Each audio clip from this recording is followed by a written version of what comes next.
Hey guys, I'm Anna, and today I'm going to show you how to fix Zoro.to not working.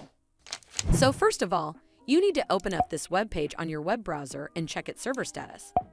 Sometimes it can happen due to server issues. In case you find a temporary outage, wait for some time and try again later. But if you experience no outage here and still encounter this issue, then you need to clear your browser's cache. For instance, on Chrome, you simply need to hold down Ctrl, Shift, and Delete key on your keyboard. A pop-up window will open up. Simply select All Time in the box next to Time Range. Then checkmark these two boxes and tap on Clear Data, and you're done. Hopefully this will fix the issue. If it did, then make sure you give this video a super thanks by clicking on this heart icon to help support the channel, and don't forget to hit that subscribe button. We'll see you in the next one.